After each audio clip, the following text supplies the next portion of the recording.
Supposedly I'm live. Hi, good morning. Good afternoon, good evening, people from all over the world.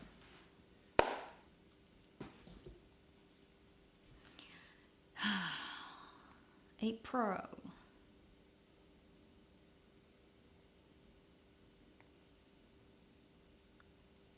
Curious to see if there are people waiting. Okay. I'm perfectly on time, at least from my end of things. So if you're seeing everything and hearing me, okay, cool. See the first person showing up. Hello, good morning, good afternoon, good evening, good whatever time in your part of the world.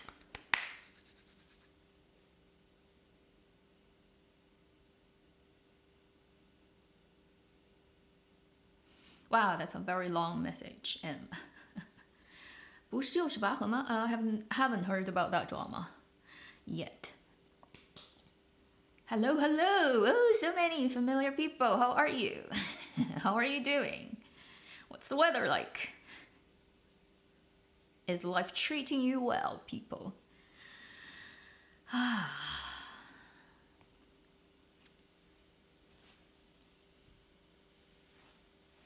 It's 20th of this month, slightly late for my life, but we actually have quite a few dramas going on right now in China, like just finished type of thing. So April is busy, but is uneventful. Busy but uneventful.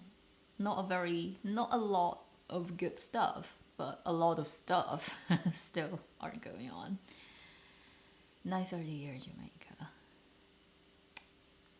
Yeah. It's so freaking hot. Wow, where are you?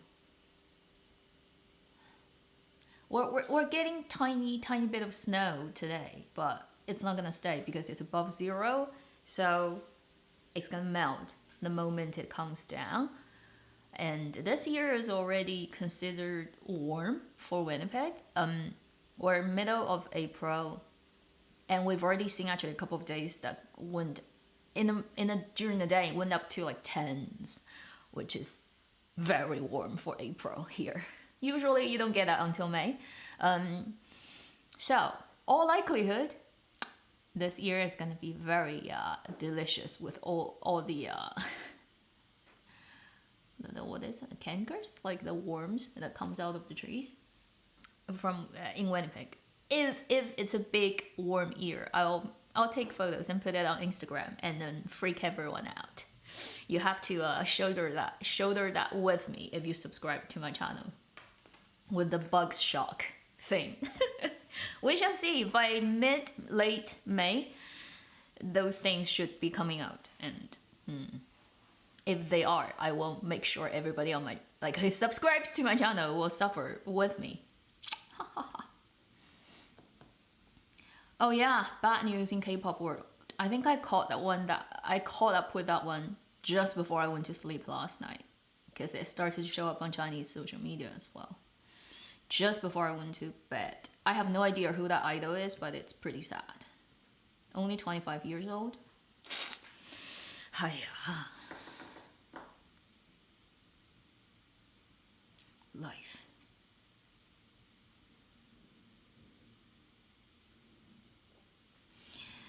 I think it's called canker swarm. It's just the specialty of Winnipeg. It comes down from usually like the big elm trees. They come down hanging with their silk and dangle in mid-air, wiggle, and they're black and furry and very, very horrendous looking things.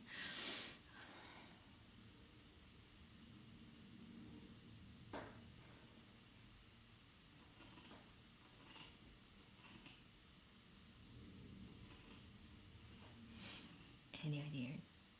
Immortality, not anytime soon. Like BL dramas, don't hope for any BL dramas. Look at what happens to Justice in the Dark. It released 8 episodes and then the head got chopped off, and now it's limbo. Nobody knows, may never come back. There's no words about whether Yoku can bring the rest of the drama back. Completely dead silence. So just think about that drama and what has happened to it, right? Immortality. Don't even think about it. No. No. Okay. Just forget about that there are so many BL dramas that haven't come out. They may never. I mean, if Yoku couldn't bring Justice in the Dark back after the first 8 episodes, why would you even hope for the other dramas that haven't yet even aired to be able to get released? You know? So, unless that drama comes back, and then maybe you see a glimpse of hope, otherwise just forget about it exists. It's just one drama. There are plenty of dramas that got made and didn't ever see daylight, so... 13 Years of Dust, Faye, yes, I will.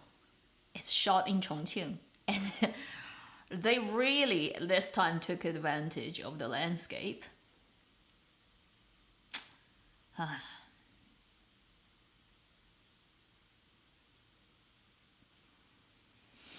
Yeah, I saw the news of that guy. I think it was just before I went to sleep, because I think it was on Twitter. They took screenshot of a fan of this person who's been working very diligently following him, and I think only just took part in one of the concert thing and took his photos, and a couple of days later, and that fan's Twitter is pretty sad. It's very shocking.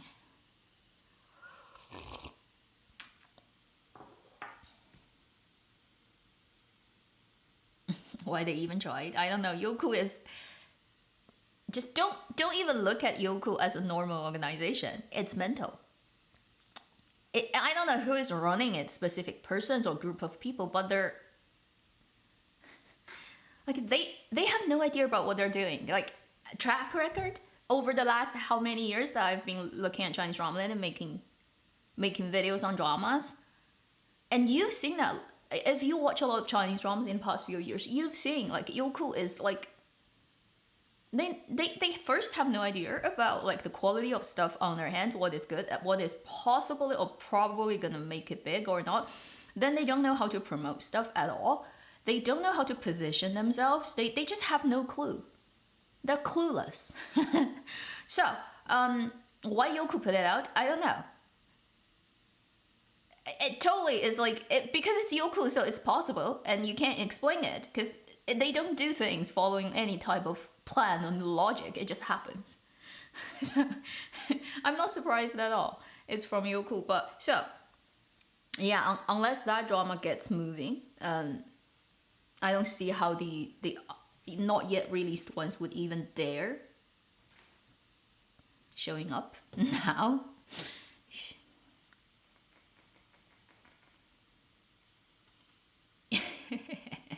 Yes, for your complicated name that I cannot pronounce, GG, Pledge of Allegiance, yeah. Everything looks pretty, apart from the fact that you can't understand what the story is about. The genius! I don't know what they're doing, but it does not make sense. That story no longer, like, it doesn't narratively goes through at all, so you have no idea what's going on.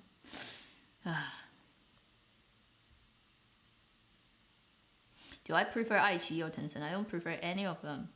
Whatever good dramas is going on, I like the drama. I don't quite care about the platforms. They're all out for business. They're not for charity cases, right? So in that respect, they're all the same. Maybe iQIYI has a little bit more creative, I'd say, flair. And they kind of are more interested in creating diversity of content, but that's just about that. Ultimately, they're not that different, but in terms of putting stuff out there, iQIYI is a little bit more daring, I'd say. Tencent is just like, I have money, so like whatever, you know, is popular, I do it. They don't quite care about sort of the actual work itself, whereas Yoku is clueless. Yoku is like totally clueless. It doesn't know what it's doing.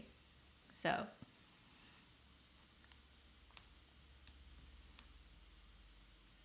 Take us home. Yes, I am watching. So currently, most of the dramas I've been following have finished. I will talk about a couple of dramas soon. And we have a lot coming in tomorrow, the day after tomorrow, I think. From Saturday to the end of this month, we will have at least 4 or 5 new dramas coming in, all in the last week of this month. So it's gonna be pretty busy, and very soon we will be bombarded again, such as the Wang Hedi Zhou Ye drama about the youth in during the war, the previously Xinan Lianda Southwest University one. I think it's gonna come out right around the end of the month. You are gonna have Yun Xiang Zhuan. It hasn't said when, but very likely the last week of this month on iQIYI, the ingenious one with Chen Xiao, Mao Xiaotong, the period drama set in Ming Dynasty. The type of revenge story that I wouldn't say like Mei Chang Su Nivarna, but maybe similar in nature. You have the last week I talked about Zheng Yechen, Xin Yunlan, Mango Television, the hypnosis and police drama. That one is coming out in a couple of days for sure. It's already scheduled. You also have, I think those are already 3 dramas, right? You also have a couple of dramas that have got licensed this week, so they may get released immediately or wait for a bit. Those are unconfirmed, so we're gonna wait for a bit to see if that happens. And I think there's a drama on iQIYI that comes out on 22nd, which is called 漫长的季节.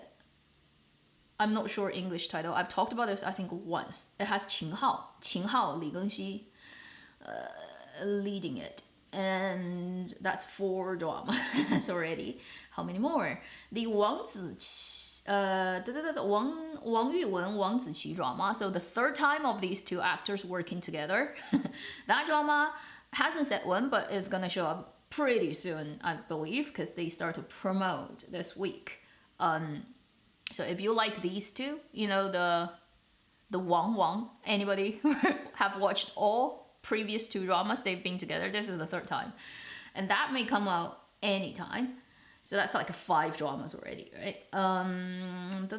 Anything else? Yeah, so right now we're looking at least or about 5 dramas that's gonna show up before the end of this month, most likely.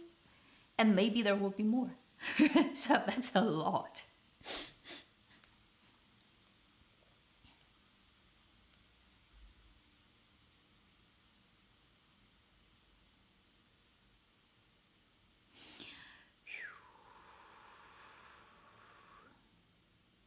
Mao Xiaotong's makeup looks so bad. I didn't even notice that.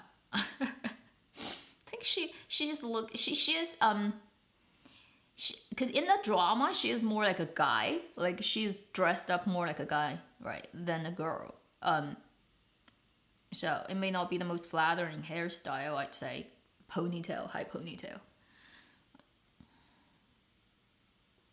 Hello, Starry Night. Oh, welcome to this live. Long season. Okay, yeah, okay. That one.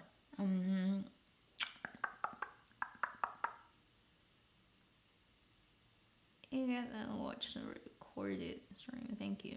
Review. Haven't you seen?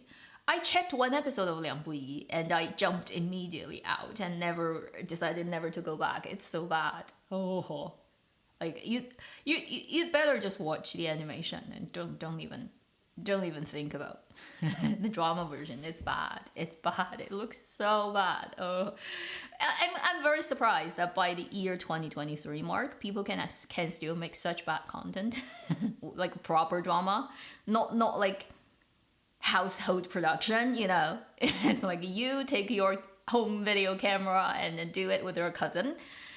You're actually a production. I mean, seriously, how can you make it look that bad? Yeah. I did look at episode 1 and I just said, stop.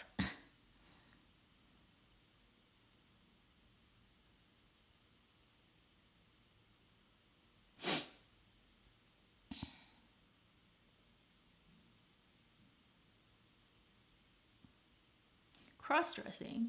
Well, there are male characters cross-dressing too. I mean, just finished 13 Years of Dust has that. Plenty. You just haven't watched enough, I guess. Also, like last year, don't we have like Delicious Romance where it also has such characters? back to the back from the brink. You mean no news yet?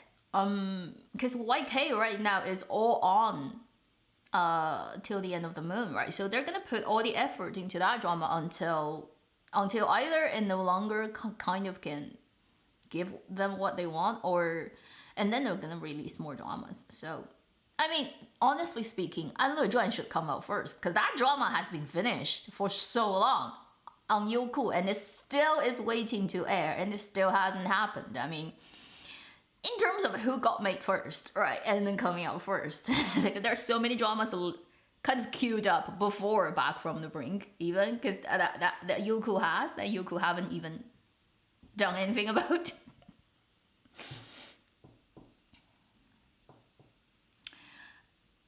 Vestria, thank you. Do you know this area? Yeah.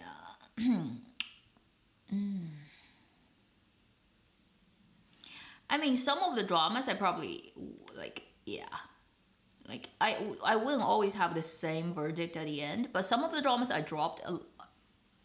Like the Romance of the Twin Flower, I kind of like gave up on it. So I don't know what happened later.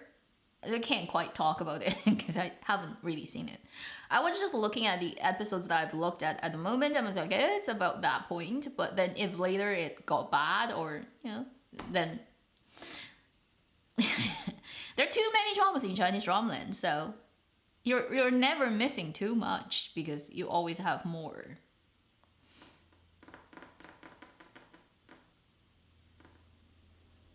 Why doesn't Didi Rabat do her own dubbing? I don't know. Maybe she's too expensive to do her own dubbing. Too popular. Schedule doesn't allow. Because doing dubbing, usually in Chinese dramas, you still have to do the ADR. Live recording often is very not clean, so you have to basically go to a studio and hire a person who would be sitting on the other side of the glass.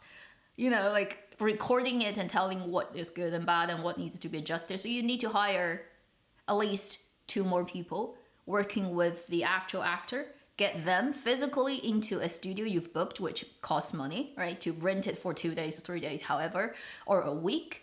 And then you have to hire the people who work those hours. And this person who comes in, right, if she's here recording it for a week, she cannot go to any event doing any other things. So you're booking her time as well. And getting herself to dub herself usually costs much more money than just grab somebody who is a professional, who lives by a studio, who can literally walk to a studio, who lives like 2 streets away. And because they've been doing dubbing all the time, they can do it in 3 days instead of a week. It's all money, usually, okay? So the more popular you are, actually, the harder it is, unless you are the type of actor, actress who is so, like, on your, like, from your end, you are extremely adamant about, I have to do it myself, right? And you actually leave that slot of time in your schedule for the drama. Otherwise,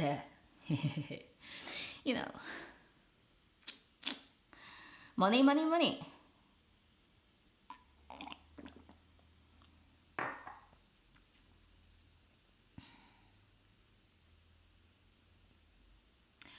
If you were to recommend some of the pay for network, prioritize. I mean, I have subscription to all because I have to have, but not like I really appreciate that. I still say iQIYI probably is the best, but only in comparison to the other ones. Not saying that they are, perfect. No.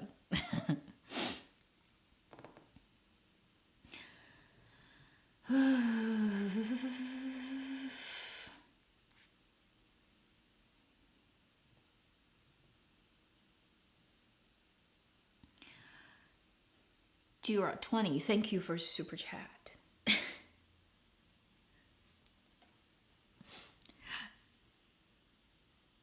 You go to Chinese dramaland, we need to know. Not so much. Like the semi-house class collapse of the male lead actor of the drama I just talked about. But he's so small, like not famous, so nobody really cares either type of situation. Yeah. So that's a tiny house collapse. That probably is not gonna go anywhere. But in case you're wondering, the guy of 招惹 provoke, kind of, yeah. Some old skeletons got dug up this week. Hello, people from Islands. Oh, interesting name. Is that a circle on top of A? What word girl drama?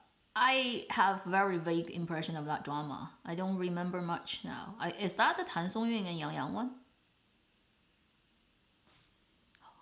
Is that one? Like a very vague memory. It's quite a while ago, isn't it? Subtitles or streaming platforms? Not really? Do you mean English? I have no idea because I never really look at their English subtitles. I have no idea what they're doing. Yeah, the Provoke is like really nice, apart from the fact that it's so poor, it doesn't have money, and then, you know, like just when the drama airs, the guy is like, it's pretty funny.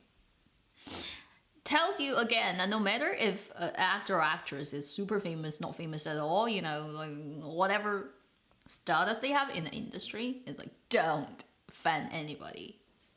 You know, private life of those people cannot stand any type of scrutiny, honestly speaking. Most of them have. Like, if you know who they are really like in real life, you're gonna get super disappointed.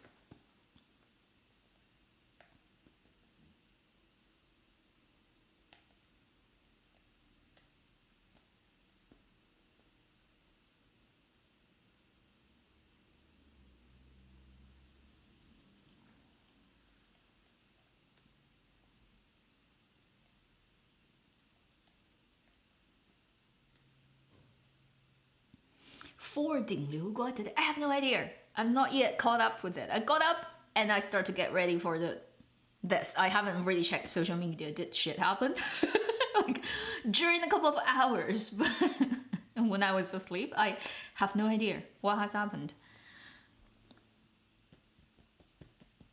6.2 is not really low. I think for 长月 Jimmy, honestly, it should be 5. Maximum. That's my opinion. You don't have to agree with me, okay? But that's, for me, best, okay? So 6.2 is very inflated. That's just my opinion. Don't do anything. If you feel offended, sorry, but that's my honest opinion. In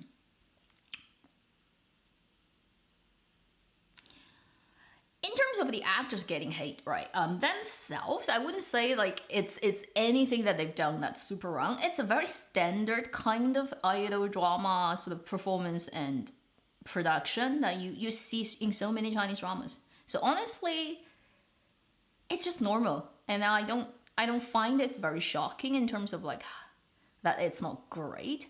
I think mostly people are very about it because Yoku is too over the top. Had Yoku not been promoting the drama so aggressively, like carpeting it on social media, like going overboard with a lot of things, and even like the production company of this drama is very, very, they are just not doing a very good PR. They are like sending out statement after statement after statement accusing the viewers of intentionally sabotaging their dramas, which is like, people watch your drama, they don't like it, they're gonna complain about it. They are your customer, technically speaking, right? So it's like a restaurant just keeps sending out statements saying, you know, you customers who say my meal is bad are all my enemies and entities, and you intentionally seek me out to destroy me. Like, that's just really bad attitude. So this production company, the platform, they are just overdoing it. You know, if they take it down a notch, there wouldn't be that much, you know, like that much of a fight back from the internet. And people are not logical creatures, and when they want to vent, they're not going to actually vent on a company that doesn't have a specific person, or Yoku, the platform. Like, who is Yoku, right? There's no outlet. They're going to seek out a specific person, so they're going to naturally just go to the drama and then rant about the leading actors and actresses, because those two people are the most screen time people, and they're the face of the drama. So I think most of that is basically due to that a lot of people find it super annoying that Yoku is going crazy with this promotion and overdoing it too much, that well, you're doing that to me, then I'm gonna be more aggressive than necessary. And that's what it's like. Twitter fights or any type of social media, right? Nature is the same. It's just it's a manifest on different things. So they get a lot of that type of hate. The drama is too high profile. If it's lower profile, it wouldn't have that much of a. I mean, you see that happening to all super popular dramas, pretty much, right? Last year, you've seen a couple of dramas getting really popular, and immediately, wow, shit happens. And then, I mean, even this year, earlier, during the airing in January of Knockout, when Knockout was like so hot, there's actually a lot of talk on the internet about how the lead actor doesn't get along well with the actual production team. And so he didn't come out and promote this drama in any way. And there's almost no interaction between him and anybody else. And there's all kinds of rumors on the internet, and it got pretty noisy as well. So like when the drama is as popular, kind of inevitable that you're gonna get this type of thing. And it doesn't get helped because the platform is so, in a way, like it shows it's very desperate trying to make his drama the hottest drama. It's just all in. It's Yoku is trying too hard, like my subtitle of this live stream. Sometimes the harder you try, the faster you lose it. It's like you're grabbing the sand in your palm, but the harder to squeeze, the sand goes out faster. So that's that situation.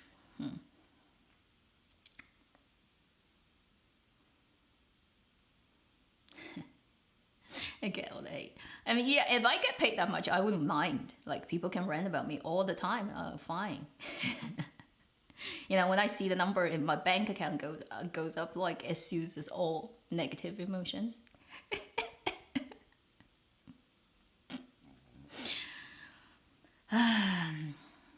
Yeah, and I think Bailu's studio, right, sent out this statement. Is like, if you keep saying that, I'm gonna sue you guys, which is another really wrong move in the PR world, because people are really not saying that.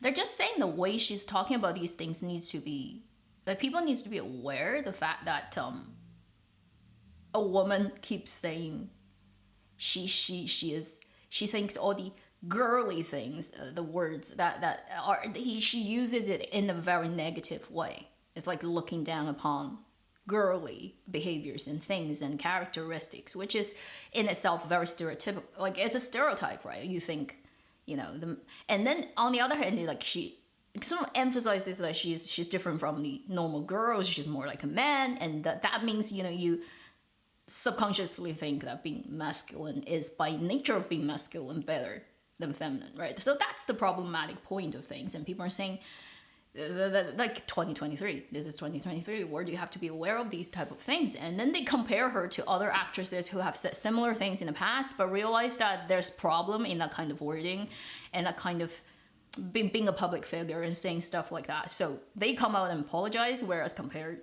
she sends out a statement and saying, I'm gonna sue you. So it doesn't make her look good in any way. I don't know who is her PR person. I mean, it's very confusing actions.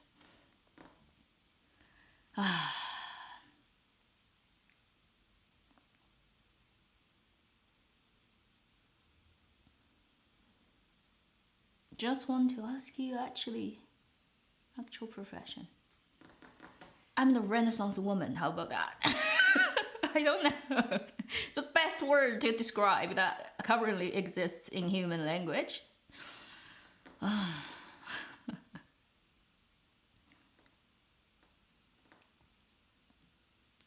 Nothing but you. Maybe not, because I kind of like tapered off. I did see it till the end, but it was okay. But I don't think it's three gold mine. Particularly with like, I mean they spend the whole drama talking about the Jiao, the Jiao's father and mother, right? That couple's relationship, their divorce, and the common problems, and which is like really nice at the beginning how they do those two characters, but then how they wrap it up is like you just completely destroyed all your effort, and I'm like, I'm not a fan of that.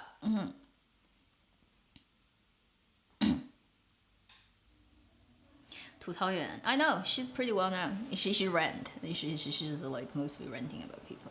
I mean, for those like she often do very good videos on those things, but for channels that are specifically focused on basically ranting about everything in entertainment, I just usually find that's like it gets a lot of traffic for sure. And most of the time what they say is true, but overall I just feel like that kind of channel just collects too much negative energy, because everybody who goes there is just to 吃瓜, right, to drink the tea, eat the melon, and vent. So it usually becomes a venting, like a crowd of people just come together, and then all, you know, like a group of people collect on a pedestrian, walk away, and just all stand there and start to point at one person and start to laugh. That's the internet version, the cyber version of that kind of action. It's just sometimes you feel like it's fun, but then when you stay there for too long, you start to wonder, it's like, what am I doing? You know, like I'm wasting my life and doing these things. Like, what good does it do to anybody?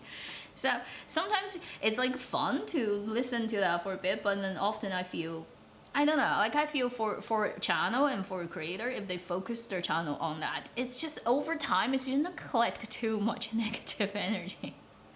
It's just gonna be too heavy. I don't know how they can continue doing it all the time. It's so much energy also. Like when you try to turn it up, right, to make it funny, and inevitably you're basically playing with the insidious part of human nature, and then you're trying to coax that out of all your audiences, and over time it just makes you become probably a very mean person. And I'm like, you know, so sometimes I enjoy those videos too, but I'm like, ugh, that's too much work for a healthy human to continuously doing, right?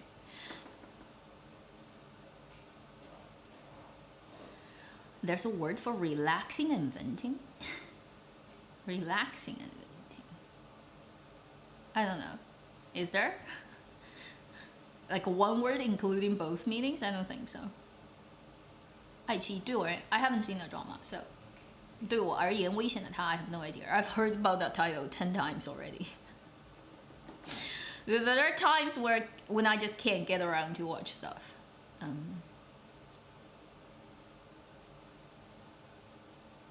I don't think Chinese dramas is westernizing anyway. It's far from getting westernized. Future. Well, future of the industry is if creators get more respected and people actually go back to creating interesting stuff instead of traffic getting kind of hijacked by performance, by data, by numbers. You know, like YK is doing so much promotion on End of the Moon because what they're trying to do is play the game of it does not matter in reality whether this drama is very popular, very well received, people like it, there are true fans, or you know, it does not matter whether this drama is actually doing well or being loved. We have to make it look like it's really loved and a lot of people are putting their time and energy into it. We just need to make everywhere in the number that people can quantify look good, and therefore that becomes our report, right? This drama performs really well, we hand that sheet in to the advertiser, and therefore we just say like, pay me this much money because our drama is top one of this rating, it has that many engagement, it has this number, that number, you know, the number says everything. And for the advertisers, they really also don't really have that much of a, oh, well, what else can I rely it on, right? Like looking at the data report is, what else can I look at as actual number to say that, to basically direct my investment? So there's this host of conspiracy between, and also like in advertise for brands, the people who are actually specifically responsible for example, for this project, all right, I'm promoting my product or whatever service with this platform on this drama.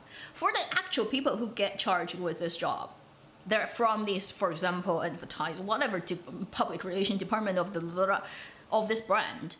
They are also just wage earners. So what they want is something I can go off on, like a hard record. This drama hit this number, this drama hit this number. Therefore, you know, I make my PowerPoint and my presentation and I give it to my, you know, like bosses and my leaders of my department, whatever, and then say, this is the, therefore we do this.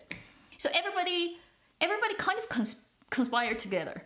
Like the platform, the drama, and also the brands and advertisers, they all work together. Basically, let's just make the picture look really pretty. Like the numbers, I mean, if you go and, you know, like, fine, and really the number is there. There are that many clicks and there are that many engagement and comments. But, you know, like honestly, whether it comes from a real place or does not quite matter, because everybody just wanna get their job done, get their money, and then get out.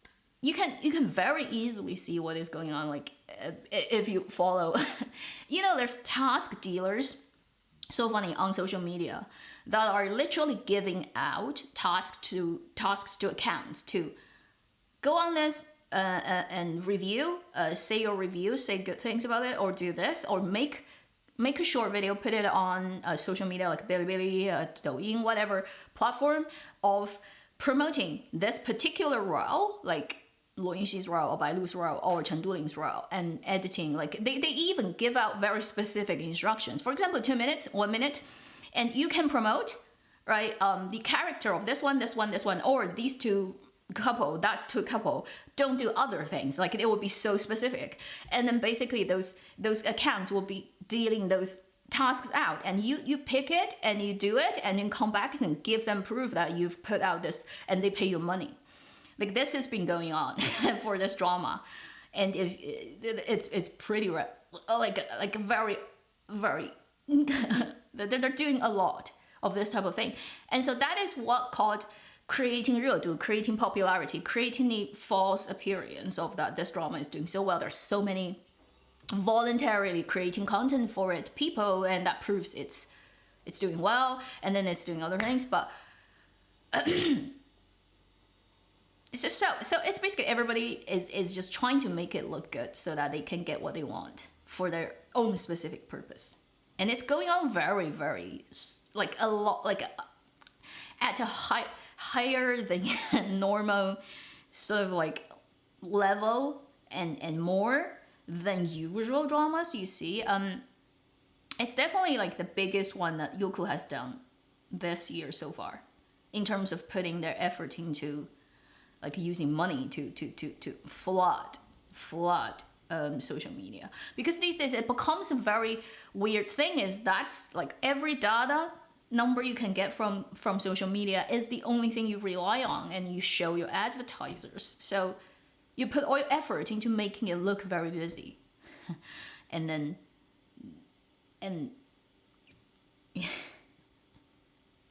it's really ridiculous when you think about it. It's like you don't put the effort into actually creating good content, and trust in the fact that if you are actually good, people are gonna naturally come.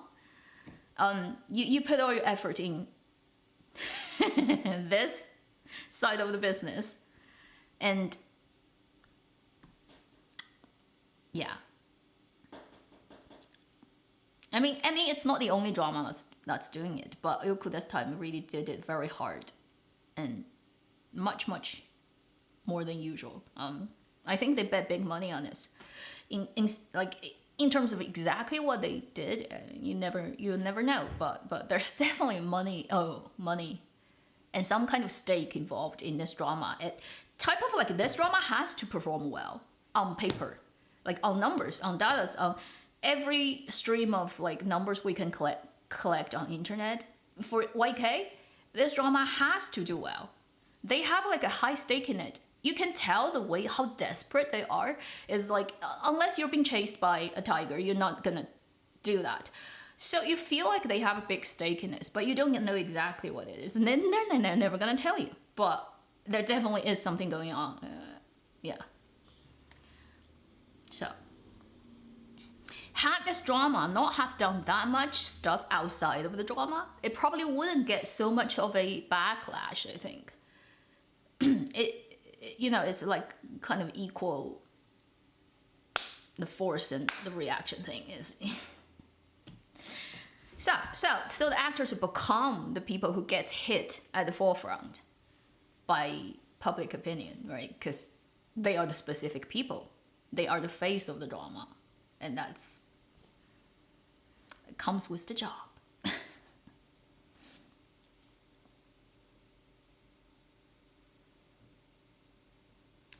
Yeah, it's just money, really. If it wasn't, like, it's definitely, motivated by money. But exactly what amount of money and why this money is, like, so important, you're not gonna know. But Alibaba right now is going through a very big change at the structural sort of the company.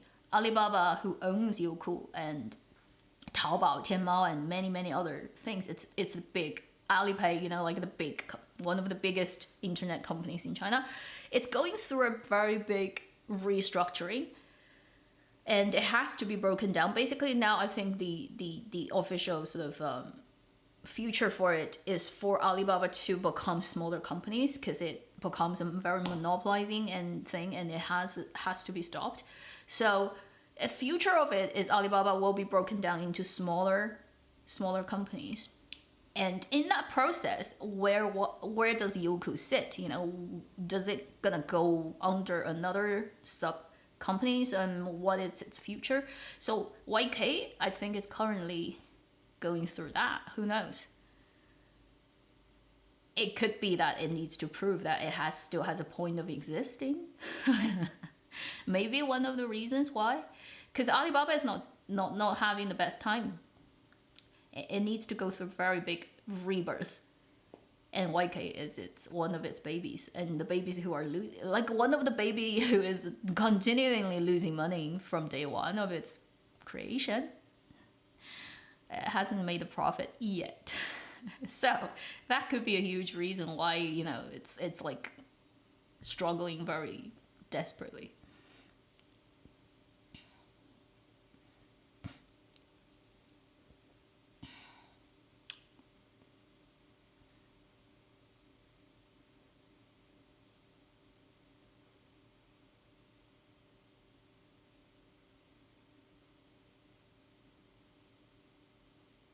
Luo Yunxi is real voice. I think other people are dubbed, if I haven't remembered wrong. Luo Yunxi is definitely himself.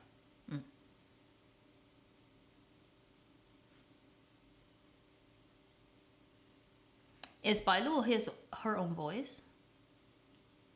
I don't think so. Is she? I don't think so. Because I remember her voice, what it sounds like. I've heard her like in other dramas when she did it herself. I don't think it's her. Particularly like when she switched between like the normal version and the darkened devil version, the voice changed so much that I don't think it's that she can do it herself. Basically, that changes too much. Like.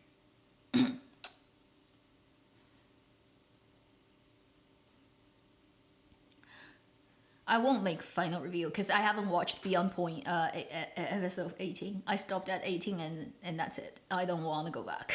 I'm not interested in any of those characters. They're so boring, holy. And they're not even through. Like the characters, they're all shattered. Like there's no through line. There's no through line of any of the main roles. They're not consistent people. They're not reliable. Like in a good story, At any point you're watching or following the story, you know what this character wants at that point, and what's their long-term goal, their short-term goal, what kind of person they are. So the next move you can anticipate, and the kind of words that comes out of their mouth, you kind of know if it's well written. You kind of can guess what it would be, and then it would be that specific person's way of saying it. And those are just normal things you should be able to do in drama writing. But in this drama, like, you can't. You don't know what's gonna come out of their mouth next moment, because you don't even know those like characters after watching like 18 episodes. You don't know them as people. Like, who are you really? You can't get it at all. So Story Love did okay, but it definitely didn't get very popular. The ending is a bit anticlimax, and then people are a little bit complaining about the later 1/4 or like last 8 episodes, and I would agree it could be written better. But also that drama is not getting really any support from YK. YK didn't promote that drama. Like, hardly at all anything. You know, like, compared to the treatment Till the End of the Moon God, compare that to Story Love's treatment from the same Aryan platform, it's like heaven and earth. Like, as far as you can imagine, right? One is like barely mentioning that we have a drama going on, and we don't give a shit about how good it's doing. The other one is like, everyone in China is watching it, and we're trying to prove that. It's so funny. It's like, yeah. So YK. Again, it tells you YK doesn't know. It's like YK never understands what it has on hand. It's like, what actually has the biggest potential? Because every drama that did really well on its platform, or dramas they didn't see, could do that well. I mean, maybe only Love and Redemption is the exception. Liu Li.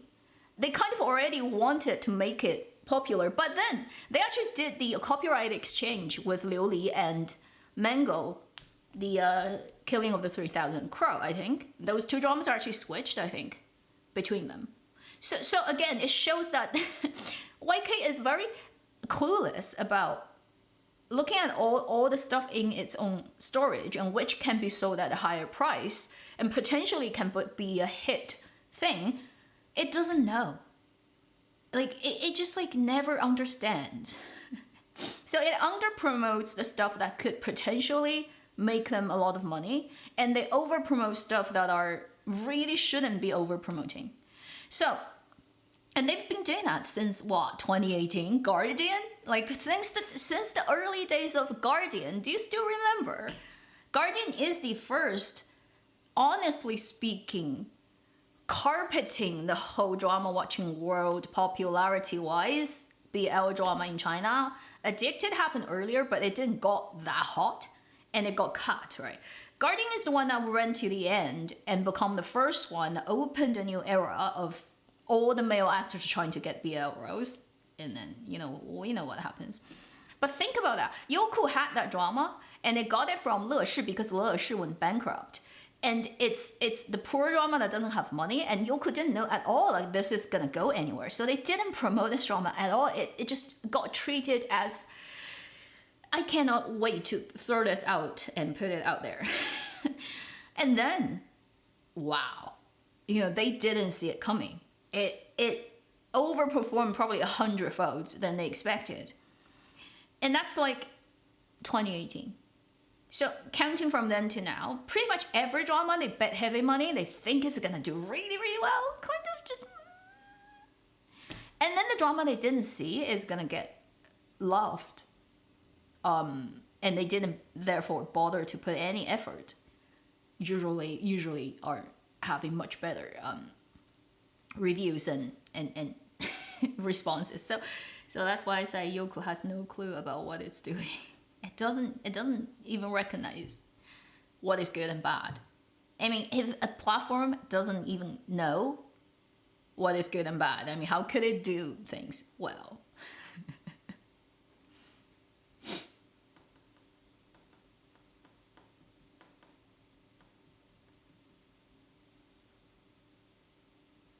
No, I haven't watched Oh No Comes Trouble, so I have no idea what that is. Yeah, Yoku has consistently proven that. You don't need more proof. They've done that too many times.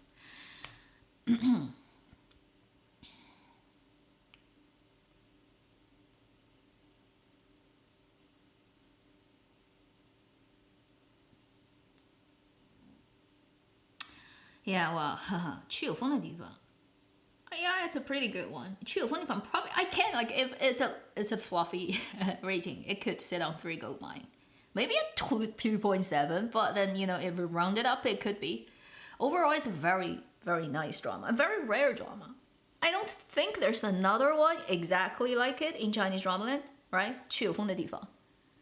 That kind of, it's like nothing is happening in the drama, but then you click one episode open and you're like, oh, it feels good. It's like that beautiful aroma of coffee you smell in the morning, And is it gonna like provide you with that much of nutrition or anything for the day? Maybe not, but it surely is nice to have. That's what that drama feels like.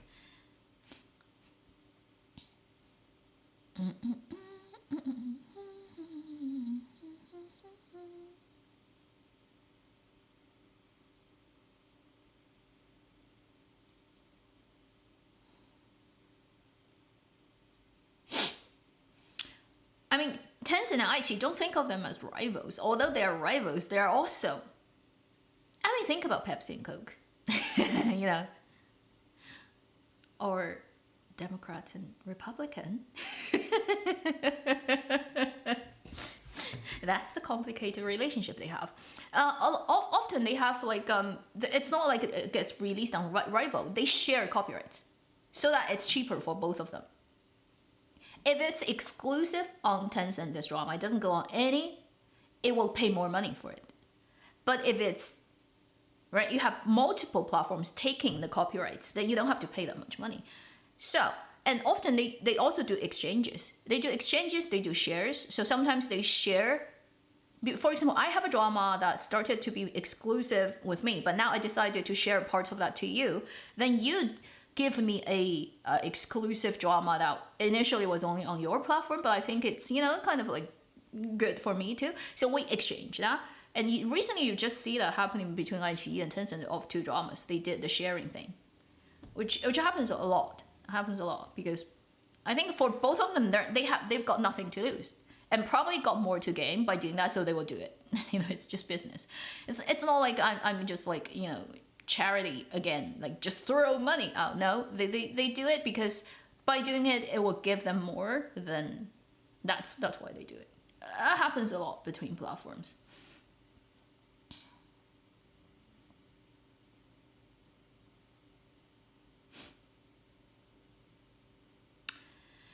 Yeah, so today I probably would not gonna stream this too long. Like usual 2.5 hours. That's too much.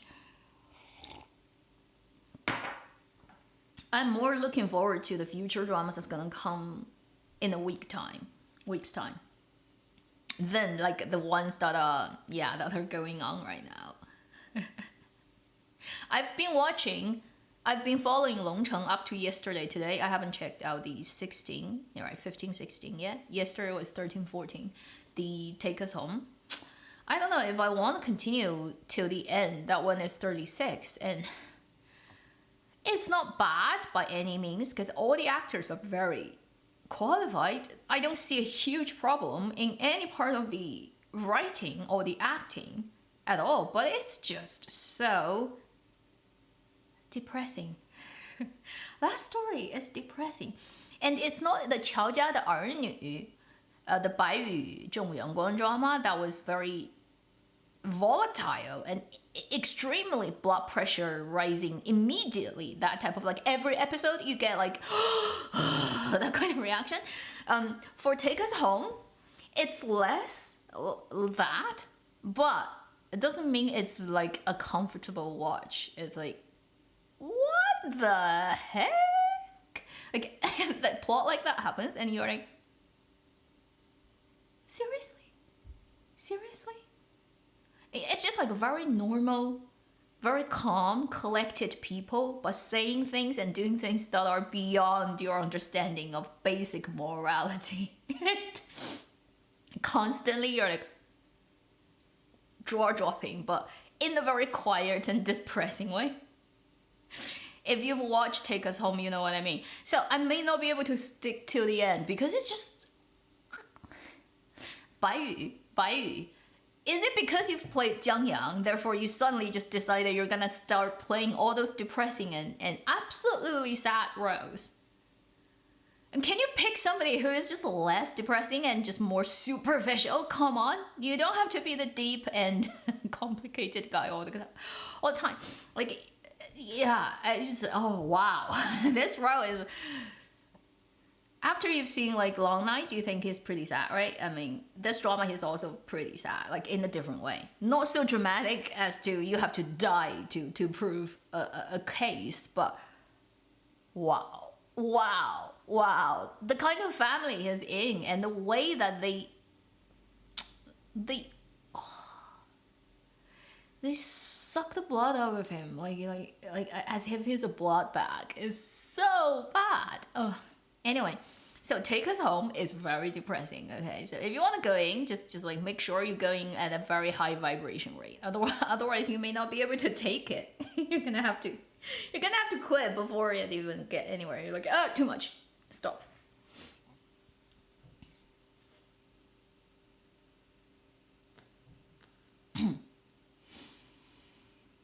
Have you watched the K-drama? Cookie-licious. Oh, that's a cute name. Cookie-licious. Cookie-delicious.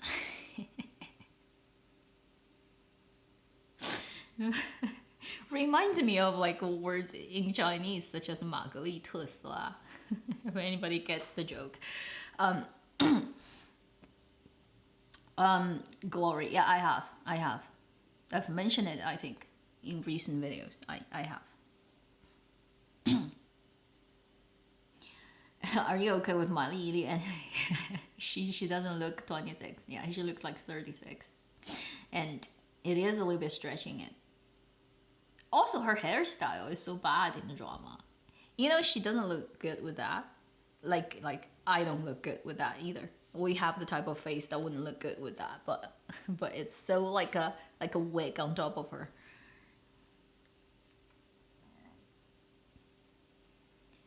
Oh no, here comes trouble. I have no idea. What is that? A Chinese name?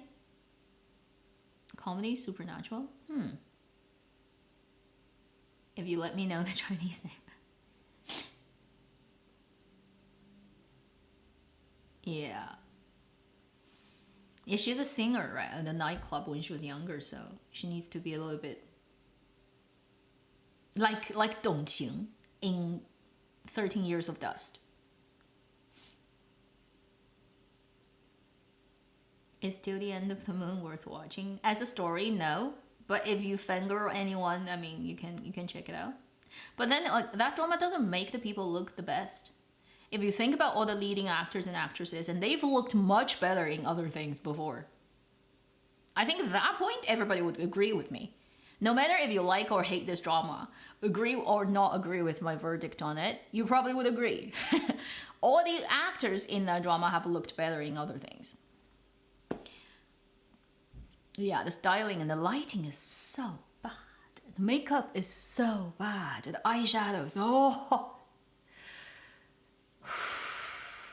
Like any YouTube beauty blogger who's got like, let's say more than 50,000 subscribers can do better makeup on those actors than the drama stylist and makeup people. Holy shit, the eyeshadow is so bad. Like,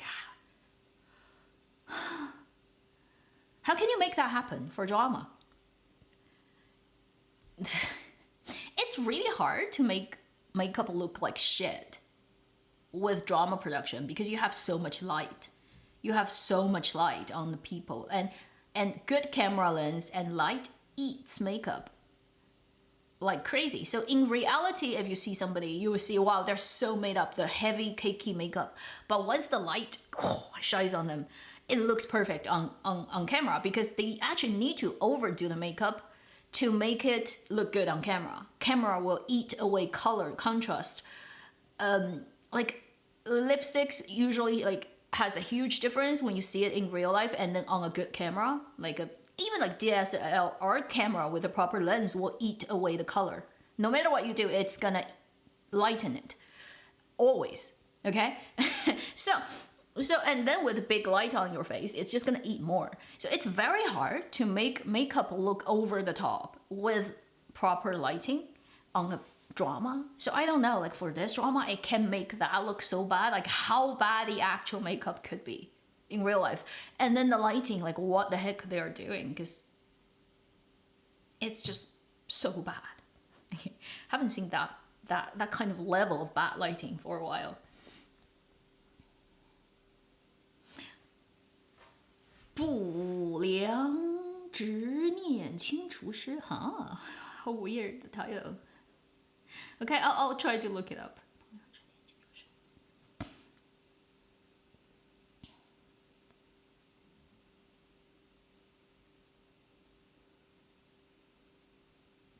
Yeah, well, Tomatoes of Peach Blossom has a lot of very soft boxes and reflectors. If you see their like a special feature, you see a lot of those big, very large, and they use very large softbox on the light, and then put it very close to the face, actually, just out of the frame, so everybody's face is almost evened out. You don't even have to skin smooth them. All the little imperfections just blurs out. And it's not like, yeah, for idol dramas, I know that's the aesthetics. So you know, even though I don't like it, I mean, you can do it, not hard, but Till the End of the Moon is so bad. Particularly eyeshadow choices, I just can't understand why. That metallic, bronzing, reddish, orangish, filled like whole eye socket covered eyeshadow on Luo Yunxi. Like there are a couple of scenes in this drama when he got hurt and he didn't have the eyeshadows anymore, and he immediately looked better, like 10 times better. And then there was one scene when he was like by the river, by the lake, in the bamboo little place, you know, like when he's pretending to be blind. Like around that time, he didn't have that much eyeshadow and he looked so much better. And then as soon as he become a king again, like all the eyeshadow comes back. I'm like, what? So one of the things that comes with your throne is the free use of eyeshadow palette. And you just can't wait to use all of that because, like, what? It's just so... Like eyeshadow on a guy when it's not really making sense for the plot to happen is... It's just wrong. It just doesn't make people look good.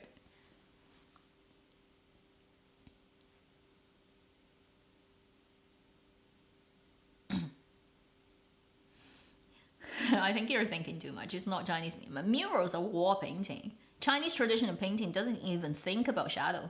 It doesn't have shadows. If you look at tradition, it's all flat. Like think about Egyptian painting too. It's everybody is standing on sideways, right? And in Chinese, paintings are not like that, but it doesn't consider perspective. It doesn't consider shadow either. So with that kind of artistic style, usually you just don't get any detail of face. You can't.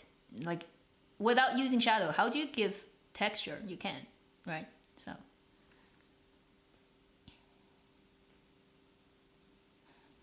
Double color hair, super weird eyeshadow, and lipstick. Like when he is a king, he also has this brown orange toned lipstick that makes his lip look even wider. He's already having a very narrow jaw, right? And his eyes and mouth are already too big for his face, and then they do that lip with that eyeshadow. And with the fact that he's so skinny that his shoulders are almost not there. Like the head and the shoulder ratio is worse than mine, or maybe close to mine level. And it's just like, oh God, it looks so bad for a guy. Ugh. Anyway, the stylist he needs to like get fired. That person, I don't know. Other dramas should not hire that person, that team. That team doesn't know what they're doing.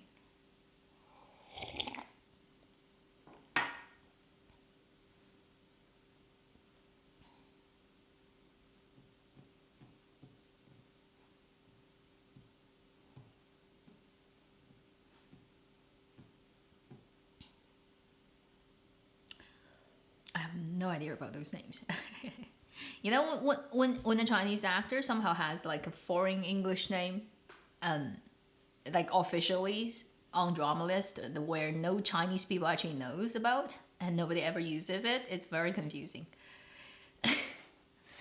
It's not like Song Qian per se, because Song Qian, that kind of, because she was in K-pop, so she always had that name, so more people know about it. But a lot of Chinese actors, right, who would have English names, and I would not even like connect when people type that. I'm like, who is that person? Oh, that's because that name never gets used ever in Chinese domestic, like interviews, anything. Nobody ever used that. So that's why I'm like, often when you type that, I'm like, who is that person? I have no idea. They just picked a random English name for themselves.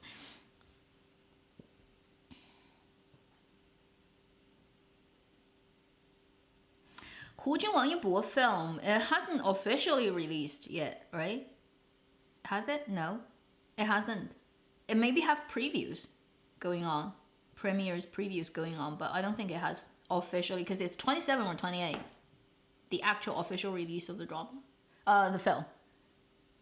长空之王 is not gonna get very good review. I'm telling you now here, because it has a lot of mistakes made regarding aircrafts and aviation and Chinese Air Force. Like the technical problems they've made about craft and what it can do, cannot do, what specific, you know, like all those enthusiasts who just study in these things have already made loads of videos on internet complaining about how inaccurate that film is doing all the CGs and all the... So it's gonna get backlash from people who are fans of aircrafts, and that's for sure. It's already booked, so only that one aspect is gonna get rented, if not anything else. And then obviously people are gonna get emotional if they love it a lot and the film doesn't do it right, and then they're gonna bring the argument to they hire another traffic actor and who doesn't deserve to play this role, blah blah blah blah. Yeah. Oh, and they're gonna drag Wandering Earth 2 into the game too, because Wandering Earth had a lot of CG of aircraft that are futuristic. It's like based on current ones, but has its like not realistic, but then since it's in the future, let's say it's possible modification. But that film did a lot of work in those CGs, and then they even corrected mistakes like a couple of days before the film release because people pointed it out. So they're gonna drag that film out too in comparison. So it doesn't look good for the reviews of Changkong Zhuang. And if, like, because I have no idea about these things, but if that's, you know, really the case where they didn't do it well, then it's kind of like there's nothing you can argue about the fact that you didn't do it well. Therefore, you're just gonna have to stand there and take the beat, take the beating, right? 站直挨打, if that's the case.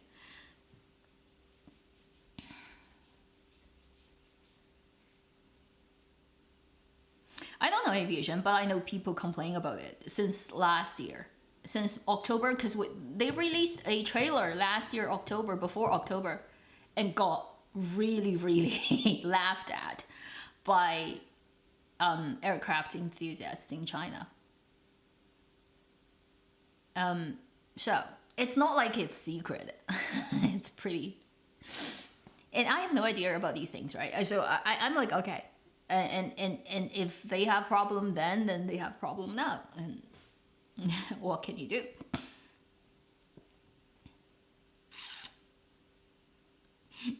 Story love is wasted. Well, it's bad. Like, the director is always and then he tends to always just make a mistake at the ending of his dramas. He's done it before. So, I mean, in recent years, when I think about 仙侠 dramas, I think there are two directors who are really good, but one is getting old and she doesn't really do that much, which is Lin Yufeng, who did 10 Miles, and Chen Xiyuan as well. Yes, Love and Destiny. She's particularly good at directing human interactions, like the subtlety between lovers. She's very good. The other is the director of 苍兰诀, Fairy and Devil. He really understands characters and how the logic progression happens and at what point of the story who should act like what. He has a very good understanding of how to make each scene play out on camera effectively, emotionally effective for the audiences, and make the character coherent, and the story kind of like comes together as a whole. He knows that. Recent years, I think these two are the better directors of such dramas. The rest are all just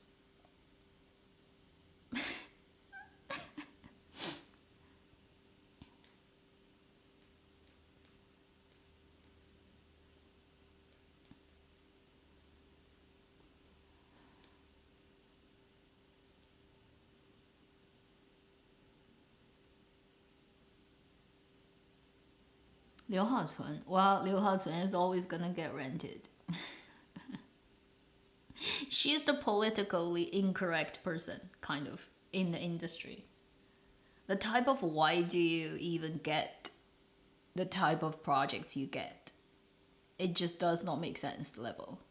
And then because of her background, and she's not very liked in the industry, with good reason. Honestly, the worst part is basically the biggest sin of any of those people are they can't do their professional job well. They're not good. That's why. If they are somehow wildly talented at acting, but then is like in other aspects of them questionable, at least they have something to show off and they can say, well, I get this role because nobody in the industry can get it. It's mine because I'm the best. And that will really shut a lot of people off. But the fact is, for somebody who just is not good at doing it at all, and yet still continuously getting all the and because of like the very controversial thing about her parents, which technically she didn't do it, but then she got to today's position and place and education and everything because her parents, like all the money that comes with her education and everything comes from the parents who did quite unforgivable things to other people. So, I mean, in that sense, she still benefits from that. So, you wouldn't say she's 100% innocent, and therefore, public's opinion on her is not very positive. But then it all comes down really like the first most important thing is she's not qualified to get all the roles, and she can't do her job well. Yes, she still gets that. That's why people get really pissed. If it wasn't because of that, if she's just like so pretty and so talented, then there will be plenty of people arguing back for her because yeah, her parents are jerks, but doesn't mean she needs to pay for it. But because now she's not qualified in most people's opinions, doing her job and getting, the fame and whatever she gets. And then you look at like she has that back like a skeleton. Well, let's dig it out and put it out in the sun. And so the biggest sin is basically still 无能, incapable. Chen Feng, I will make a video on it. Okay, so yeah, it's a pretty good one. Best crime one so far this year, I'd say. Let me go away for 5 minutes. I'll come back and then we can talk about another 40 minutes or so, half an hour.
back.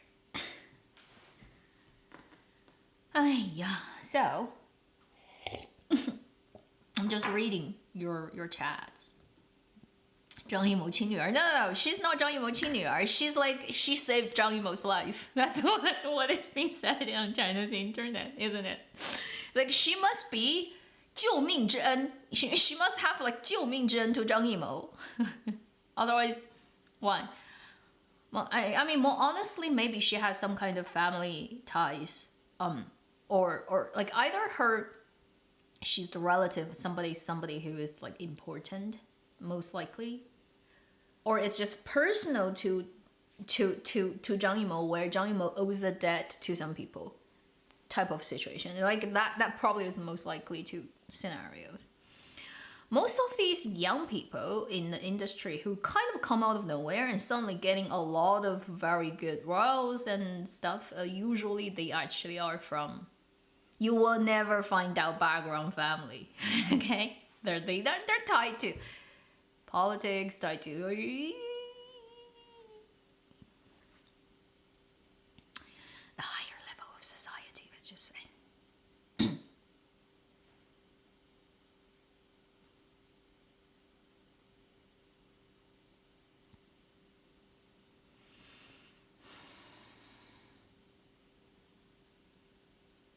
Oh yeah, Chen Feiyu is. If he wasn't the son of Chen Hong and Chen Kaige, he'll never get what he gets today. No question. Because within the industry, 他的条件, right, which is like the conditions, like basically what he comes with, is nothing special. It's nothing special, honestly. There are a lot of people who are prettier, taller. I mean, like better at acting, at everything considered. Yeah.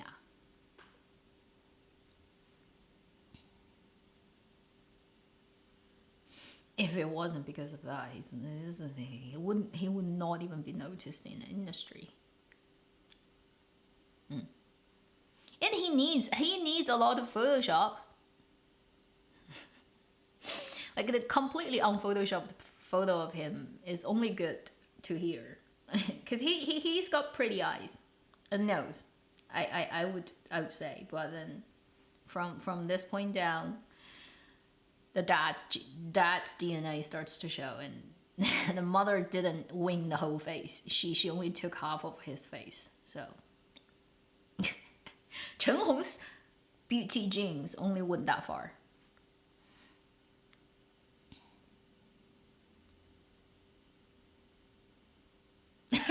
Zhang Yimou's 一镜到底. Yeah, anybody know the joke about? He wanted initially to shoot that film, Forever Red, which was the controversial film during Chinese Spring Festival this year. Originally, he wanted to shoot it as one-take film, like Birdman. But Birdman was actually digitally stitched. It's not actually a real one-shot, right? At certain places, they actually digitally stitched scenes together, but still it looks like a one-take drama, one-take film. And there's this whole interview of Zhang Yimou about, he's so funny the way he talks about it. It's like initially they wanted to do a one take, but they practiced it and tried and find it's too hard to get it done, therefore they didn't. That whole interview was like 4 minutes long, and he's talking in circles about how hard he worked, how everybody was so excited about the fact that they're gonna do a one-take film, and he spent 4 minutes talking about like his dream about it and how good it must be and blah blah, until the end he was like, it was too hard, so we gave up. He had so much fun talking as if by talking like that it already happened. You know, it so much is like the typical situation any woman who's lived long enough on this planet, any woman on this planet who's lived long enough would have encountered many times, where when you are having a conversation with a man, usually it's a guy, okay, but it could be a woman, but most of the time it's a guy, and the guy usually is either older than you, or they're like, they think they're on a higher level than you, and when they're having conversation with you, they're talking as if they are like conversing, but then you very soon realize they didn't care what you are trying to respond. Like your response to them is not meaningful or doesn't get registered at all. They just want to say what they want to say. They want to pretend it looks like a conversation, but it's not. They just want to say and feel good about the fact that, like I'm bragging about this and that. They don't give a shit to their audiences. They don't actually want to hear your opinion, but they will pretend they want. But then they will keep saying what they want to say, and you're just sitting there like, well, I guess it's fine. Like it's so that, and it's not even a conversation. It's an interview. He's on camera. There's a woman like interviewing him, and he spent 4 minutes doing that. It's so funny. Oh.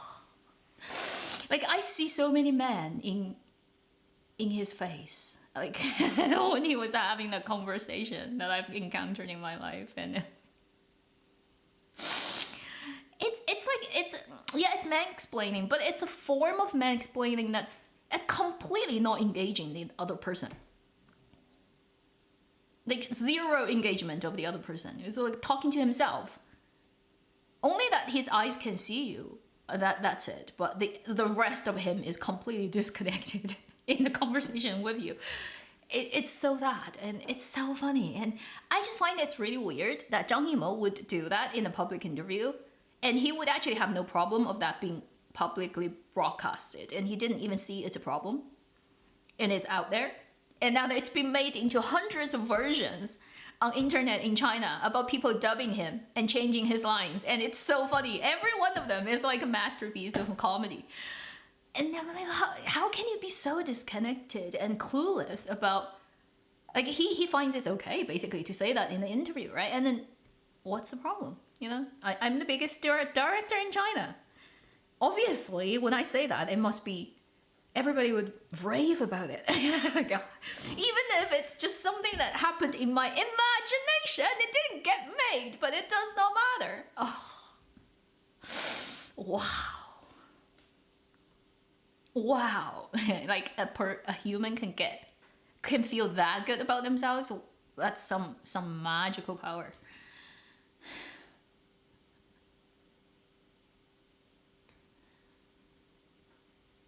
Like your dad. Yeah, everybody has seen a man like that, at least, right? Once in your life. Probably multiple times. The worst is like, yeah, if your relative, like your dad, your grandfather, your uncle, a cousin is like that, and you have to see them all the time. Or your boss at workplace. Holy shit. And you have to have those meetings every day. And half of that is them saying good things about themselves. Oh. Is Yuan Mingyan cancelled in China? Don't think officially. I don't see, like, she's... Because she kind of just escaped it. Because I think she changed the legal representative of her company right before the whole thing crashed down. So that she's not legally the owner. It's the other person. But we all know it's like, it's like last minute maneuver type of thing, I think. So whether, and then the money involved in that is not a huge amount compared to other people in the industry. So maybe she's not really banned, but then it's gonna be with her, like if her drama airs. Which I think the one that's most likely is the one with Zhong Hanliang. That's already finished and kind of like ready to go. If that drama airs, people are gonna, you're gonna expect a wave of stuff on the internet. So I don't think she's like in any way officially banned. I don't see that from any sort of places officially saying that, but it's not gonna look good for her for a while at least.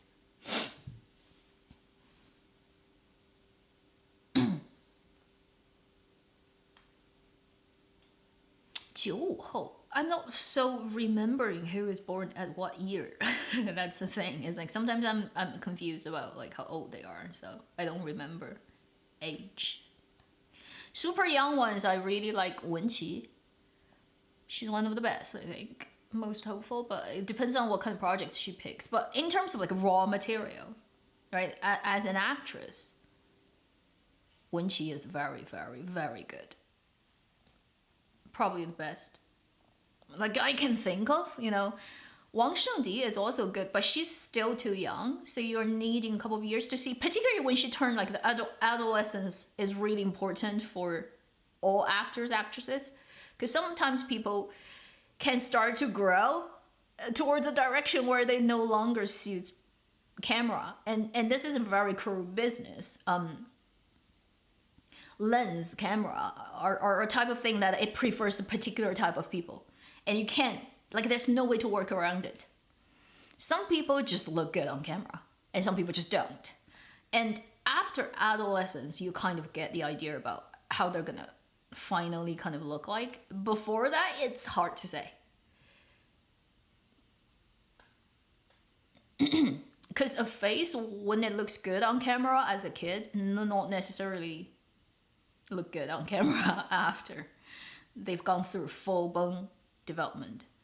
When you grow older, your face starts to become bigger. The proportion starts to change. Your jaw, particularly, like the jaw and the nose, start to grow, right? So it can suddenly just change you if your DNA is like, think about Yang Mi. When she was little, she's so adorable. Then she fully inherited her father's square jaw, and then otherwise it's square. And that happened during adolescence. Like the bone needs to, if it needs to come out, it needs to come out. So you have to actually look at their parents' photo to know, okay, it's safe or problematic, potential alert. So if an actress is too young, an actor also is too young, it's hard to say when they grow older whether it's first they are gonna still themselves be interested in doing this whole thing. Second is if they're still suitable for camera. Some really good actresses when they're little, they just don't like acting anymore when they get older, so they go to other things. There are a couple of really good young actors in Chinese history who gave up on it because they don't like it anymore. And then there are people who just no longer is suitable for camera, really. And it's, what can you do? It happens.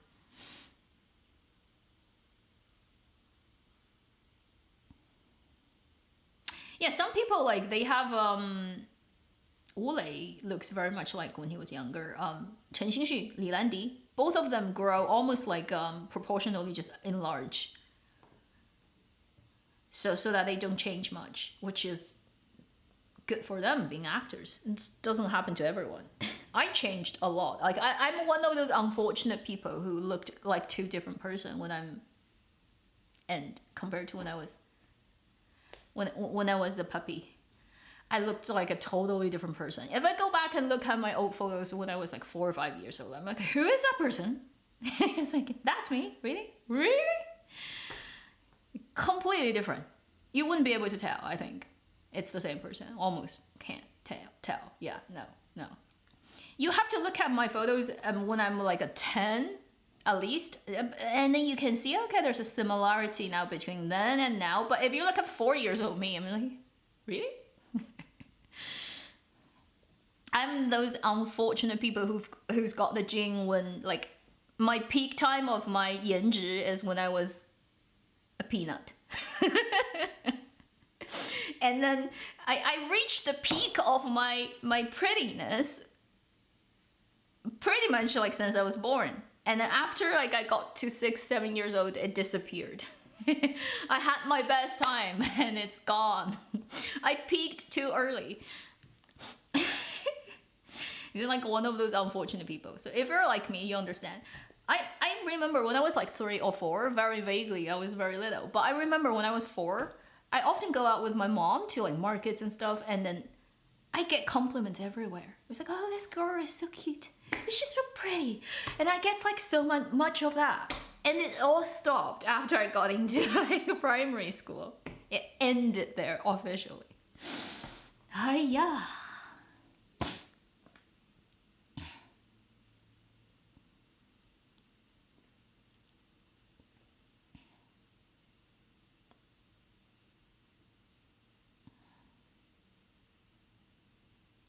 History.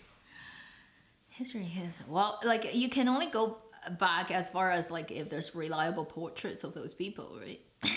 A lot of historical figures, you never know what they actually look like Cleopatra. Oh, the documentary that's gonna be made, I think, or is already made. Oh, Cleopatra, where she's a black person. Egyptian people are going up. And it's like, can we just, like, if it's a documentary, can we just follow history? And I can't imagine if one day, right, like there's a documentary about Qin Shi Huang, the first emperor of China, and they're gonna cast a black person to play that. I can't imagine what that would look like.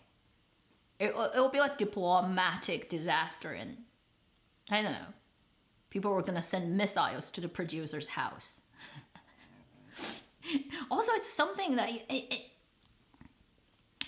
it shouldn't be. It shouldn't just be, you know, like. I mean, can we just respect basically like originally where that country's person comes from and what the history is? Just like, why do you need to do that? What's the point? Does it make it better by doing that? Also, like a lot of important historical figures, it's very stupid, I think, for contemporary people to feel so confident. The fact that you think you are a contemporary person, then the ancient people are, you know, somehow like, they can't come back, so they can't complain about that. You can play it however you like. Also, it's all history, so it's like we can comment it however we like. But I happen to be the type of person who believe time is not real, right? It's an illusion. So everything that happened in the past also is happening right now. And for particularly important figure in history that has made an impact to humanity and human sort of entire history of like our civilization, there are very important sort of milestone people, individuals who, whatever, you know, it's because of the time and it landed on a person. For those people, they are special to human history, and you should not be meddled with their stuff. You don't know what you're tampering with. You have no idea. You're so ignorant. You don't know what you're bringing onto yourself. Honestly, I believe in very important big figures in history needs to be respected, even if you're thousands of years from them, and even they're from different culture, and you know they're not relevant to your current life. But you know, like, have a little bit of respect and don't meddle with it. You don't know what you're doing. You know, you don't know how it's gonna impact you. Honestly, you may not be able to take it. and like in China, for example, the first emperor, Qin Shi Huang, is a very important historical figure, to the point where there's myth about this person where, honestly, it would be stupid for anybody living in contemporary time trying to tamper with that history and think they can do anything they want. Karma. I'm just saying karma. It's very dangerous. You have no idea what you're doing, really. And in China, like the Qin Shi Huang tomb, even till today, we don't have the technology to open it. It's that complicated, and you have no idea what is buried underneath. And there are a lot of items that have come out and kind of proven that the ancient technology is beyond our thinking today. They can do things that we cannot do today, and we have no idea how it's done. Our best technology cannot figure out. I mean, Egypt, best example, like pyramids and stuff. So like you have no idea what you're doing. Again, it's like if time is really not something you think is so solid and linear, then tampering with past is also tampering with future, and you have no idea what it's gonna do to you. So it's very ignorant for people to do that. And whenever I see important historical figures get played around like a doll, I'm like, oh, morons. But you know, it's just, I would never do it. But hey, if people want to do it, they'll have to basically show the consequences themselves. Not like I can't help.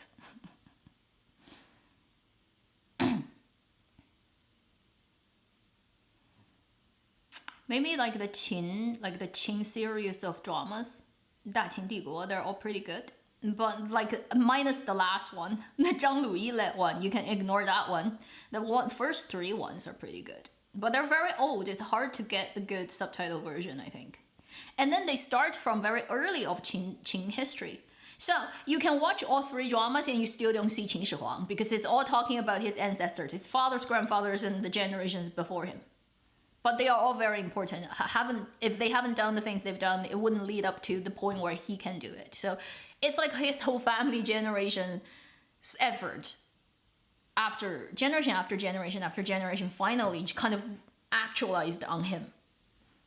So Qin Shi Huang himself obviously is an important historical figure, but the fact that Qin becomes the first empire sort of after the hundreds and thousands of years of like chaos is like yeah, it's like a generational effort. It's not one person did it. It's like great grandfather, father, and until him.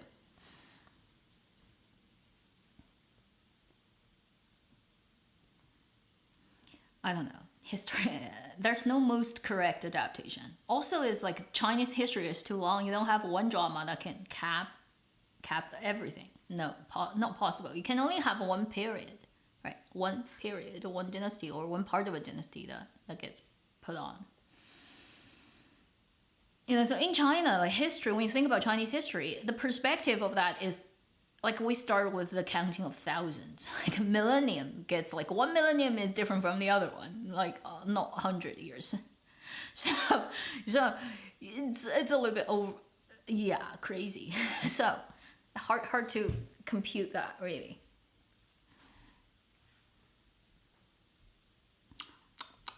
When you think about like Xiashang period to the sort of Qin Han people is as far as we are to the Qin Han people. It's pretty insane. Yeah, Zhang Luyi 40 playing 13-year-old. Had he not done 3 body, he would not be able to pull that public opinion on him back. Thankfully, he did 3 body and people forgive him.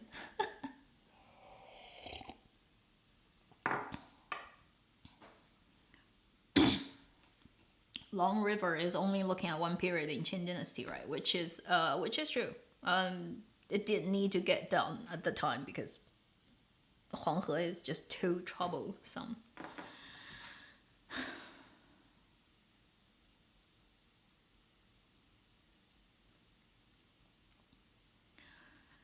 Okay, 11:08. Let's do it maximum another 20 minutes.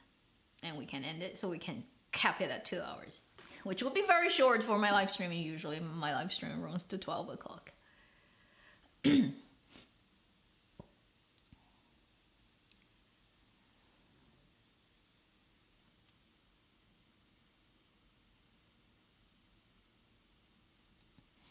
Yeah. Although I would say Chinese history is very different from Indian history. Indian history is so segmented to the point that legends and history gets mixed and things don't get very well recorded. Unfortunately, with such a long history civilization, a lot of things got lost. China, on the other hand, Chinese people there's one thing very weird about traditional Chinese people, or historical Chinese people are just like so crazy about history. They want to record everything. And the biggest project for every new dynasty, when they get like founded and got to the top of the power and they need to like start a new era, the biggest project always for the new emperor is to 修史, is to collect, mend, and create a formal written form of the previous dynasty's history. No matter who is taking the throne, like you can be like the biggest enemy in history, but the new power comes in, the first thing they're gonna do, and the most important thing is figure out the history of the previous one, write everything down, collect all the from the previous emperors and their record, and go and figure out, like, write it down. Obviously, there may be changes they make for their own, like, in their own favor, but that huge giving, sort of the later comer giving the previous one a type of recognition and formal stamp is a tradition that has been carried on for thousands of years, even when one power succeeding the other one, or, well, we were previously fighting, but hey, now I'm here, I'm gonna Work on history first. That's the most important thing. They get the cleverest people, best educated people, and huge amount of resources, manpower, putting just recording history. Recording history. And that's like one specific thing about Chinese history, which is quite it's just like Chinese people like history. Okay, we just want to record everything. Write everything down. It's definitely editing happening, okay, for sure. But it still gets very treated as the one of the most important thing. Of particularly a new dynasty starting. They would have to do it for the previous one. Yeah, they always change certain parts, and there are certain parts that changed. We all know it's got changed, but we just don't know the original version. But then it doesn't change the fact that we all know it got changed. Isn't that funny? Because you can refer that to other things that's being written at the same time, right? And then a lot of other things, like it's like history is like research. You refer and you prove and cross-exam, and you can see like what's been done. It's like a huge part of fun of studying history. For example, Yongzheng completely wiped why his 13th brother had that 10 years sort of imprisonment by his father. So the Kangxi emperor put number 13 in a kind of a limbo time for like 10 years, a decade, where he's kind of like not really in prison, but not allowed to go anywhere, kind of like locked down in his own place. And then after Yongzheng came to power, he kind of made his 13th brother the vice emperor, almost like he 100% trusts his younger brother. And if you have to say who is the person he likes most in his life, probably is the 13th brother, other than any human beings. And Yongzheng went in and wiped all the record of why during Kangxi's reign, he had this 10 years of very difficult relationship with the 13th son. And now it's all mystery. We will never find out because he wiped it. He, as the emperor, made sure there's no record of what happened and why his younger brother got that kind of treatment. So it's a mystery in history. We'll never find out. But we all know it happened. The thing is, we don't know what exactly happened, but we know something happened and then the emperor wiped it. Because you can see that, because that shouldn't be missing. The record of those people should be there, but it completely is gone, and it's gone from everywhere you can look. Therefore, it's been intentionally wiped. So that's like, so history is funny like that. Yeah.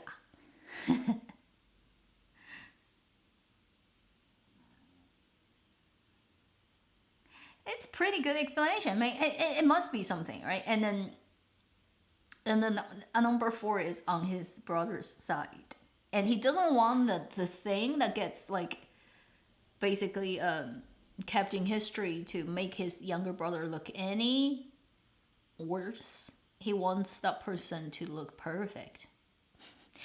In that sense, Yongzheng is a very 多情 person.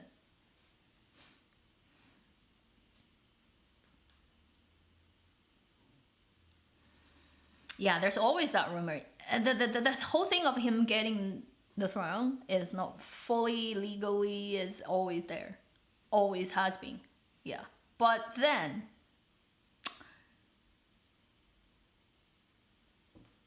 I mean, if you look back on how history went down, right? He probably is the best choice. The thing is, he's really, like, apart from a couple of things, he's not capable of doing very well, mostly military effort. Like, he's really not good at doing battles and wars. Apart from that, as an emperor, he's one of the hardest working emperor in Chinese history, and he did everything else pretty well. So, had it been any other brothers, would it be better? I highly, highly doubt that.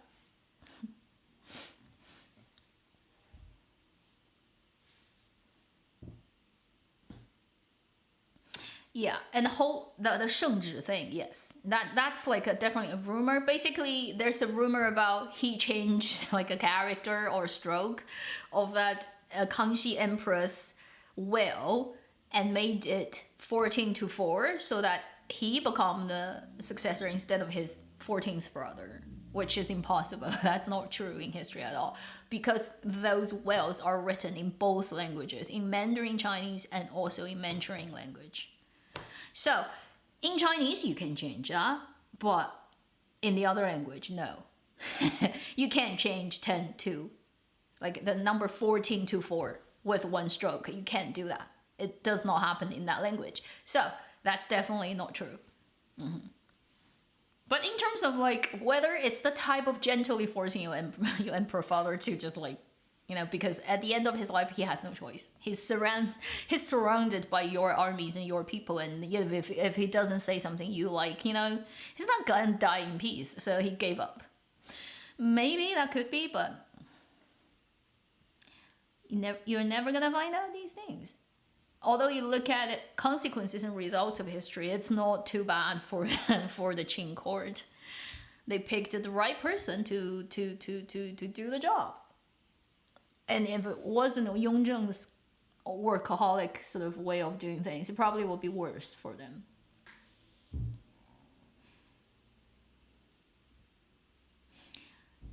Dramas following, like I said, take us home. I'm watching, but I'm not having a very good time, and I'm waiting for a bunch of new ones showing up starting Saturday, Sunday. Next week we're gonna get 4 or 5 new ones. I'm more looking forward to those ones. And then I finished 13 Years of Dust. It's overall pretty watchable, I'd say, if you're curious, but I definitely check it out. Doesn't have the crush at the end problem as Tashishe, as Who Is He? And it's overall very good performance. It's shot in Chongqing. It has a couple of really good shots of Chongqing. I mean, like, they put money in type of shots. It's not randomly just take a cutaway. No, it's money. It's CG, but it's really well done. So, and also that drama for the 13 Years of Dust, I really like Chen Xiao and Chen Jianming. I mean, I was surprised that they pair up so well. they kind of like fall into place immediately, and they're a very particular type of teacher and student relationship that is in many ways it's not kind of like, you feel, obviously it's written like that, right? But you have the way of feeling that it's just so relaxed and natural. It's not even super dramatized, but then it just feels really right. Like these two actors, how they kind of work off each other really is nice. Chen Jianming is a really good actor. Although he doesn't show up in that many dramas anymore, and he definitely has done really crappy ones, like the one with Li Yitong. Highly recommend you would not go and check it out, okay? If you want to still keep any good impression of the actor Chen Jianming and the actress Li Yitong, don't go find out the drama they've made together, which is absolutely ridiculous. Apart from those like ridiculous projects, he clearly probably is made either for money or for doing a favor. Like, I don't know, maybe he owed the producer a huge personal debt that he agreed to take part in that type of drama, or he needs money. Other than those reasons, I don't see why he would take on.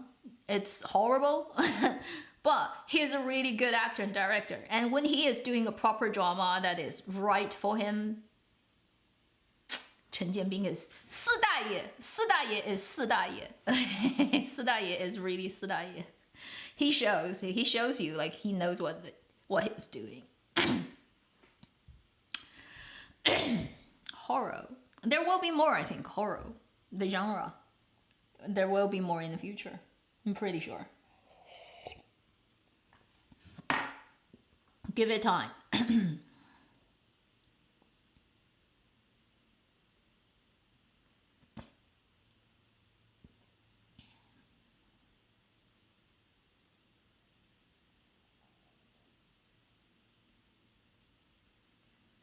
Western dramas, obviously. I watch a lot. You haven't been on my channel for long, Bobby.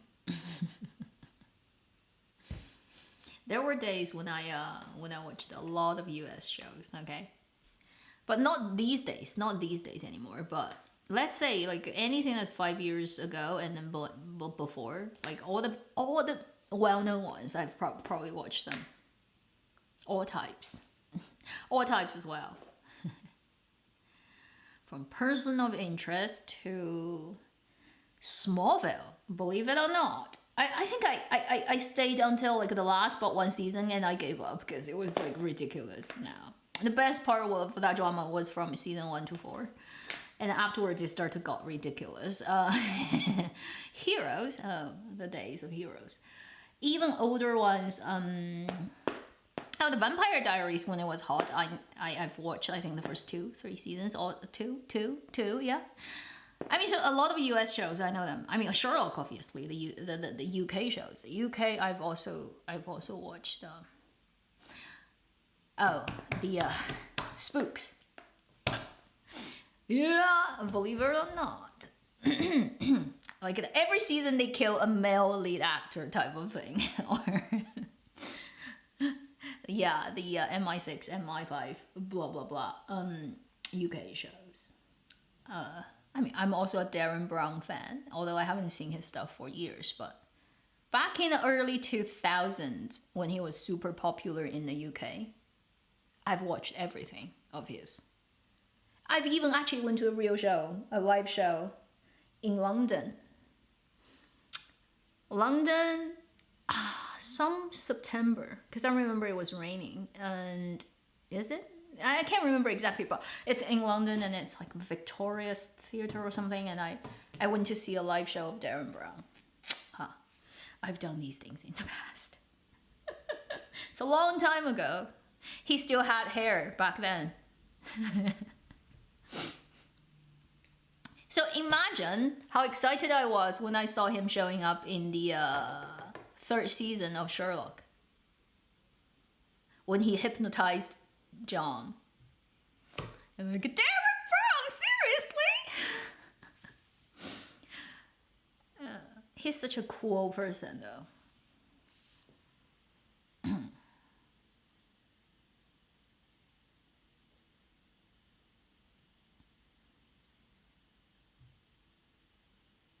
Chinese dramas stand out from Western dramas. So I don't think anything stand out. They have to say it's just different genre, different culture, very different ground of growing. So it grows different plants. Yeah.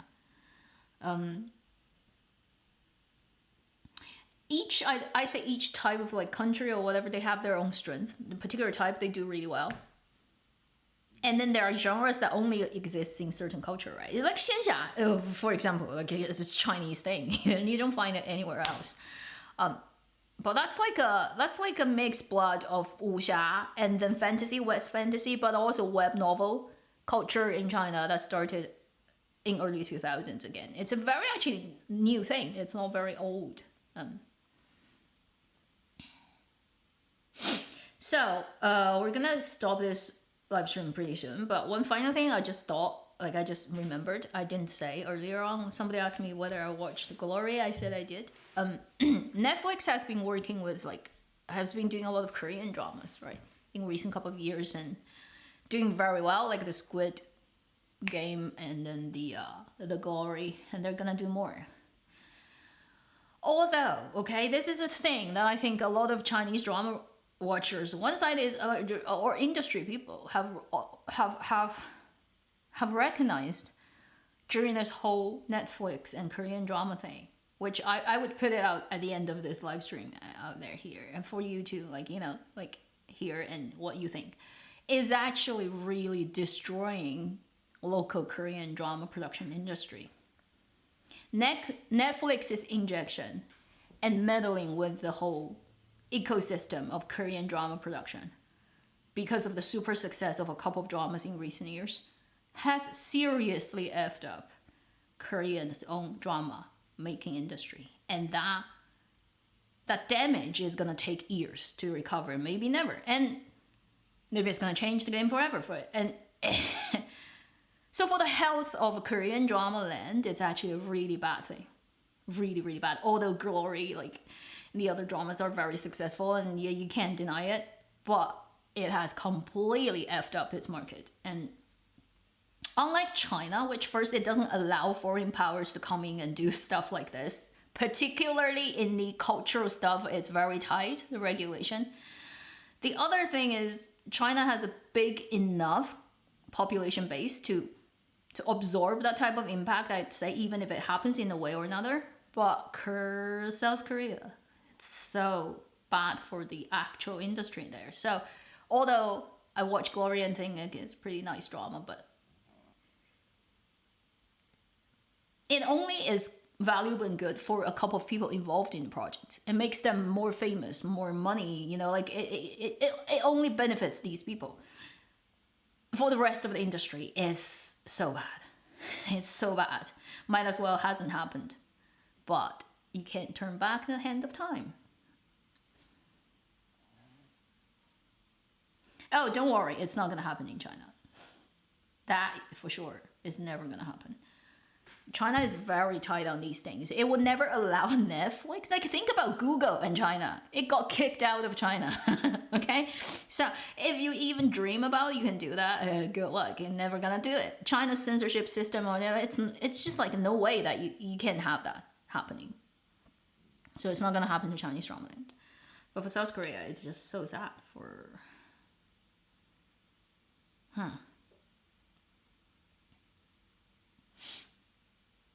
It's to still have their own genre. It basically changed a lot of market rules, and it made it disturbed it in the wrong way, so that it's gonna be harder and harder for Korean owned sort of productions and own like the local people to it has basically 动摇军心. I don't know if that word can be correctly translated. It is shattering at the foundation of the things, and it's not good. Okay, so Netflix. The things that come out of the States, you know, sometimes it's like they all carry the same signature. Let's just colonize the whole world in every way we can. It's an empire, and it's a colonial empire. That's what it is. It would be weird for me to say that on a Google-owned platform. So that would be the end of this. That will be the end of this live stream. Thank you for joining in. Lovely people. 189 views, whoever you are, viewers, collective or added up or whatever. Thank you so much. Have a great weekend or close to that, and then let's hope the couple of dramas that are showing up before the end of this month, at least one of them is good. All right, like just pray like among 5 of them or something like that. Like at least one is good. I just need one good one to make my May meaningful. Fingers crossed that will happen. Thank you. Please take care. I'll see you when, well, next video is weekly video.